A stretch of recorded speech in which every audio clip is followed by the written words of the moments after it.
Hello and welcome to the TRBusiness video channel. I'm delighted to be joined by René Riedi. He's the chairman of IAADFS. René, it's a great pleasure to have you speaking to us today. Thank you, likewise. René, I wanted to talk to you about your chairmanship. I believe it was July when you came into the position. Update us on how you're adapting to the role, its rigours and responsibilities. Well, as you say correctly, I started in July, and I'm very pleased to be in this new role. So it's a very interesting opportunity for me, and although it is challenging to handle this additional responsibility, I must also say that I'm extremely well supported by both. On one side, by my company I'm working for, but also by IAADFS. That is helping me really in setting the basis for meaningful decision taking. Now, of course, many of our viewers will be aware of you in your capacity at Dufry, Right. Responsible for America, Central America, and South America. How are you adjusting to the new remit of chairman? Has it been a steep learning curve? It has, no, I think basically I can really capitalize my experience working for an important travel retailer in the market, and that helps me a lot. And I've been also for a couple of years already in the board of IDFS, so I know most of the topics we are dealing with. I'm familiar with that, and so the learning curve has not been too steep. Okay. Though, of course, I have a lot of new interactions with other associations, and being ETRC, DF, WC, or also our peer associations, ASOTIL and TFWA. So in that sense, these are new interactions I have. In that sense, it's a very interesting experience. And we'll turn to some of those issues in due course. Right. I wanted to talk to you about the mechanics of the business. ACI recently reported moderated passenger traffic growth to North America in the first half of this year. What's your current feeling on the performance of airport duty-free in the region? Is it performing satisfaction? What are the challenges and where can it be improved? Well, as you said, initially I'm responsible for Latin America and Caribbean, so in that sense I'm more familiar with what is going on in this part of the world. And as such, we had a couple of challenging years behind us with some economic and political issues that have kept us on our toes. But I think that we will be able to capitalize on our market know-how that we have. And based on that, we're able to launch some new mechanics and initiatives that helped us to mitigate the situation overall. I think we are very pleased with the performance, and as such, I think we have gained experience out of this that puts us ahead of whatever is going to come. I think we are well positioned for the future that the markets bring, whether it is a continuation of the situation we have or also an improvement. Okay. And that is obviously in the context of an unpredictable trading climate, obviously in North America. The current administration, Federal Reserve's moves to cut interest rates consecutively. Talk to us more broadly about how that's impacted the business. Well, as you say correctly, there are. I call it trade dispute more than a trade war for the time being, but the trade dispute obviously has an impact on the spending power of the Chinese, particularly now because especially the west coast of the US, which has a lot of influx of Chinese, has seen. Is seeing some drop on the average spend. How much is difficult to say because we are just at the beginning of a cycle, and this is a very dynamic situation. So what we have to do is just to monitor very closely of what's going to happen. The feedback that I get in my function as a chairman of the association is not as dramatic as it may look like, but we have obviously to oversee the situation and monitor very carefully. Okay. Turning now to more practical matters, you take on the chairmanship at quite a crucial time for the association and indeed its conference and exhibition programme, also in line with ASATIL on the summit. In your opinion, is the format now that's been running for a couple of years, is this the right one, the summit in Americas? If so, how can it improve? I believe so. I think the partnership with ASATIL has proven to be the right step forward. I think it benefits all major stakeholders. There are definitely things we can improve over time, but I think the first step has been a successful step.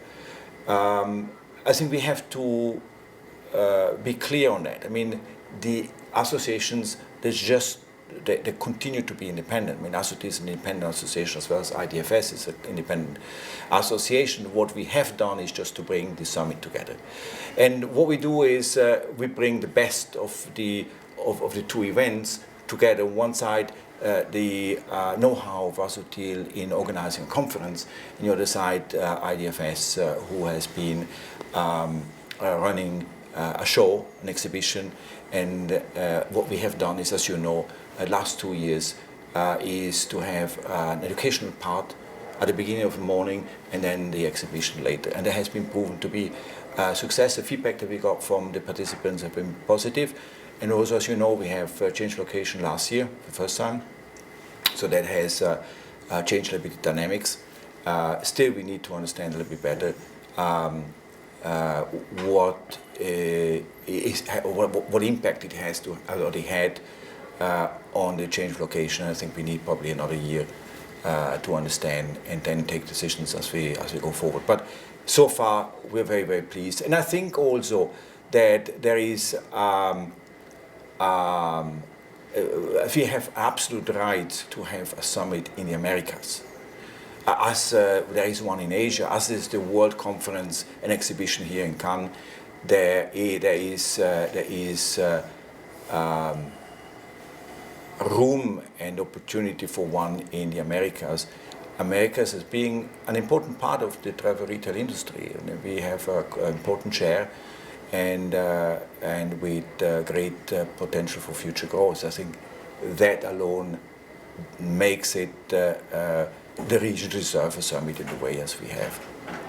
It's sometimes easy to forget that, of course, events such as the summit provide a critical source of funding to channel into crucial advocacy work undertaken by the association. Just bring us viewers up to date. Yeah, exactly. And you mentioned it. You mentioned it. I mean, the summit and in what format you run it. The only purpose of having it is basically to generate revenue for the association's work. And I guess this is something we're going to be highlighting in a second or two, but that is the only purpose. There's no other purpose as to, I mean, there are some benefits which are coming along with the summit for all the stakeholders, but say from an association perspective, the only purpose of having a show is to generate income for the association to run the agenda that the association has. Mm-hmm. And tell us a little bit about some of those issues that IAADFS are contending with right now, and critically the threats facing US airport retail, if funding for that critical advocacy work dries up. Well, yes. I mean, there are a couple of challenging that we are facing. I would say challenge. We can also say threats, but they're not different as the challenges that other associations face. We're talking here about, and that is these are things which are high on our agenda, as the protocol to eliminate illicit trade in tobacco. We have the track and trace system, tobacco products. We have labeling requirements for food products. And we have a couple of other challenges, global challenges we are addressing in the association. So what we do obviously is we are coordinating our activities very closely with other organizations like ASUTIL on one side, but also with ETRC and the Work Council. Obviously, we alone, we cannot handle that, but this is very important that we are overall, we work very closely together in order to address these issues. And I want to talk to you about one of those areas, and that's lags. There's a particular focus in Europe of late on ways of combating lags, the introduction of new security and screening equipment coming through, 3D scanners that are on the horizon. Whether or not they'll come through is obviously another matter. Will speed up the security process. Talks that the 100 millilitre limit on liquids may end if that comes through. Where do you stand on lags at the moment? Is it fair to say that the issue is not as significant as it was perhaps 10 years ago? Look, it was in 2000. I think in 2014 it was when these step bags were introduced, and steps standing the transparent plastic bags to carry duty-free products. Yeah. Steps, correct. And the introduction was done on a global basis, and I think most of the airports have, and the retailers have adapted to it. I think there's no issue today. At the beginning, there were some concerns, some issues. Passengers were not sure whether they can or can't, even the travel retail. But now, meanwhile, it's been a smooth process. I mean, there's nothing to say about that. People are very used about these step bags, but now we have new technology coming, and I think that will help in the screening process at security checkpoints. We as an association, we look very much forward that these new technologies have been introduced as quick as possible. We understand that comes along with heavy investments. They are not cheap, but what it does is it shortens the time at security checkpoints and increases the dwell time airside, which helps us also to bring people into our stores and obviously increase the purchase and the average spend and whatever. So for us, that is very important. We understand it's not going to come from today to tomorrow. What may facilitate the introduction of these new technologies is, for instance, this is a global challenge which we face is the paper bags. And with this, obviously, there will be a critical development for the step bags, and so that may facilitate the introduction of these new technologies in order to eliminate the step bags, which are obviously plastic and cannot be different than plastic. Interesting. Okay. I wanted René to talk about the business more broadly. In North America, it's often known that the business is funded and based a lot on domestic travel, particularly when it comes to F&B and core duty free.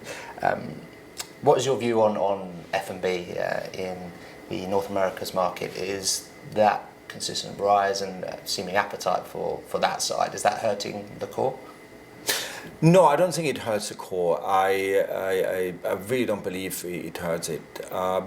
Traditionally, as you know, the North American travel retail market has been driven by convenience and by food and beverage. Also because of the domestic traveling, the domestic air travel has been. The US has always been in the forefront of the domestic travelers, and traveling domestically has been like taking the bus somewhere else. It's been very popular, and with the limited service that you have on board, obviously the convenience and F&B have become very important, as you probably know yourself from traveling domestically in the US. So it is correct, it affects the duty paid side, the domestic side of the air travel, but does not affect the duty free side. The duty free side is more affected today by incidences and challenges which we have around the trade disputes that have particularly had an impact on the Chinese traveler in the sense of lower spend. But again, we think this is a temporary issue that should not have a too deep effect and impact on the duty-free. But F&B and convenience, no, I don't think so. It has been before, it's going to be in the future, and as the market grows, it just grows proportionally. Kevin, I wanted to now turn to South America briefly and talk about the emergence of the embryonic and seemingly burgeoning border shop business in Brazil. As I say, it is young business. There remain questions over its operations, its logistics, and indeed its regulations. What's your view on, first and foremost, on the emergence of this business, and bring us up to date on how you're actively engaging with ESATIL and governments and other associations to really attract operators and other stakeholders to the upcoming summit, bearing in mind the emergence of this business?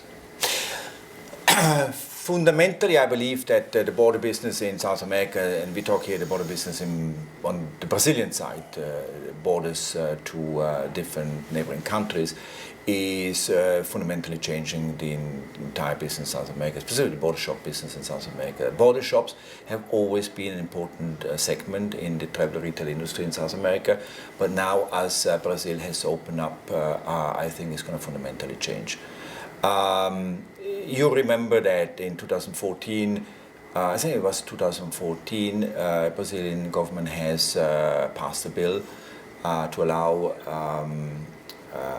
border shop stores to be open, and it took time on one side to develop the software that supports the business, on the other side for the authorities, including particularly customs, to issue execution regulation, which happened last year. And I think that, well, as a matter of fact, we have been the first operator to open, first operator to open a border store and at the end of August, actually, in the city of Uruguayana.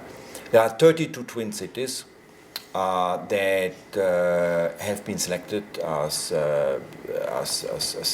locations to open border store by the government, and we're going to see probably over time stores being opened along these borders. Now, as I said before, border stores in South America have been very popular, and have been very popular by Brazilians, particularly because there were stores already on the other side of the border, with on the Uruguayan side with Brazil, on the Argentinian side with Brazil, and so on. And that has been already been there for many, many years. It's just that the Brazilian side has decided to open as well, and have sort of take advantage of this trend. And so I'm very positive that it's going to change the landscape. Now, I assume that there will be a couple of new local operators popping up in this segment, and that is obviously a target group for us to recruit some participants to the summit. One side, but I don't think that is the only segment we're looking at. One of the segments, business segments, that in our opinion has been widely underrepresented in the summit are the cruise business. And we have established some contacts with the cruise industry to see in what form they can participate in the summit. And we have figured out that there's a quite considerable interest to participate. So these are, from our perspective, the two main target groups we are looking at in the short term, and that will hopefully also help to shape a little bit the summit and increase the quality of the summit. Okay. And just final question now. Yeah. Passenger numbers are expected to double in the next 20 years. How do you assess the scale of opportunity for the US? And in your view, is the current